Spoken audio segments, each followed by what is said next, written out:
ফেসবুকে কাজ করবেন অতি সহজে, আপনি ফলোয়ার বাড়াবেন, তারপর আপনার ভিউজ আনবেন, শেয়ার দিবেন, এই দিন শেষ।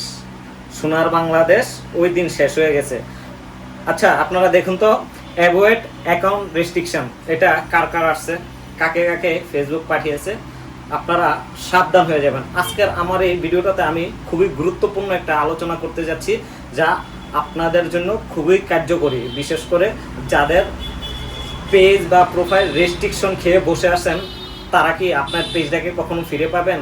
এমন কিছু, এটা নিয়ে আজকে বিস্তারিত আলোচনা করব। আর অ্যাভয়েড স্পাম, আপনার স্পাম বিহেভিয়ার, এই 6টা ক্রাইটেরিয়ার মাধ্যমে ফেসবুক আমাদেরকে জানিয়ে দিছে যে আজকে আমরা কতটুকু ফেসবুকে কাজ করে এগোতে পারবো, বা ভুল কাজ করলে কি আমরা সামনের দিকে আগাইতে পারবো কিনা, এই জিনিসগুলোই আজকে আপনাদেরকে আমি জানিয়ে দেব। দেখেন, অ্যাভয়েড স্পাম বিহেভিয়ার, এই জায়গায় ফেসবুক আমাদেরকে স্পাম কন্টেন্টের জন্য 6টা ক্রাইটেরিয়া ধরিয়ে দিয়েছে। আমি 6টা ক্রাইটেরিয়া আগে আপনাদেরকে বলে দিচ্ছি কি কি 6টা ক্রাইটেরিয়া। প্রথমত, লো কোয়ালিটি কন্টেন্ট।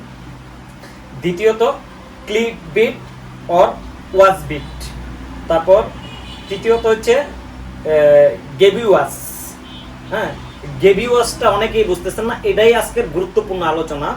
তারপর হচ্ছে ফলস অর কি মিসলিডিং ইনফরমেশন। তারপর হচ্ছে লং অর ইরেক্টিভ caption and more than 5 hashtag in the caption. তাহলে আমি একে একে বলে যাচ্ছি। নাম্বার 1, লো কোয়ালিটির কন্টেন্ট। আপনারা লো কোয়ালিটির কন্টেন্ট বলতে কি বোঝায়? যে আপনার লো কোয়ালিটির কন্টেন্ট, অনেকেই আছেন অন্ধকারে ভিডিও করেন, তারপর আপনার দেখা যায় যে ভিডিওতে পর্যাপ্ত আলো নেই, তারপর আপনার যখন ভিডিও রেজুলেশন দেন যে আপনার 720-এর নিচে দেন, এই কাজগুলো আর করতে পারবেন না। যদি আপনারা এই কাজগুলো করেন তাহলে আপনার মনিটাইজেশন রেস্ট্রিক্টেড হয়ে যাবে 100-তে 100%। পর্যাপ্ত, বিশেষ করে ওইদিকে ফোকাস রাখবেন যে আপনার ভিডিওতে পর্যাপ্ত আলো আছে কিনা। দ্বিতীয় নাম্বার হচ্ছে click bait or watch bait.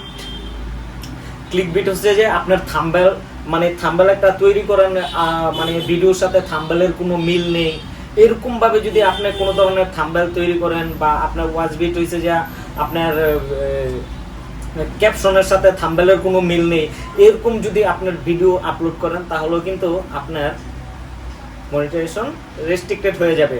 তারপর বন্ধুরা, সবচেয়ে গুরুত্বপূর্ণ যেটা, গেবি ওয়াচ, এটা হচ্ছে সবচেয়ে গুরুত্বপূর্ণ আজকের আলোচনার মধ্যে।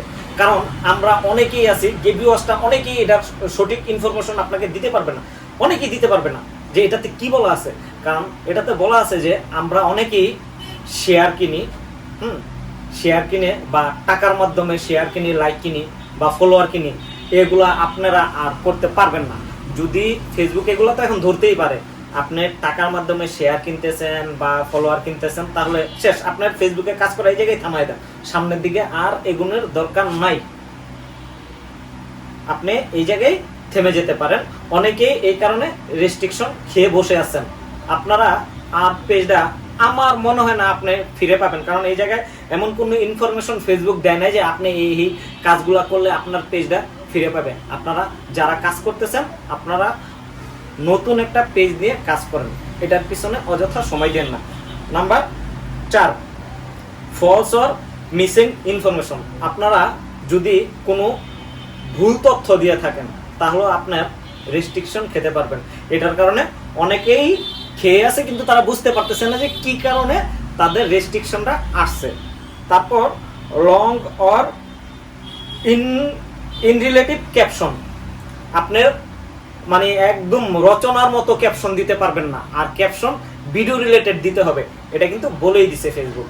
লং অর ইনরিলেটিভ ক্যাপশন, এই দিনগুলো ভুলে যান, রচনার মতো আর ক্যাপশনের দিন নেই।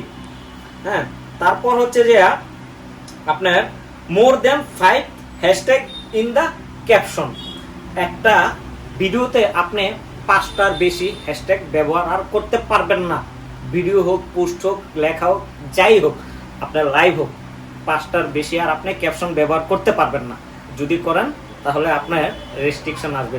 এই জিনিসগুলো যদি আপনারা মেনে চলতে পারেন তাহলে আপনি ফেসবুক থেকে সফলতা অর্জন করতে পারবেন, না হলে আপনি ফেসবুক প্ল্যাটফর্ম থেকে আর সফলতা অর্জন করতে পারবেন না, ওই দিন শেষ।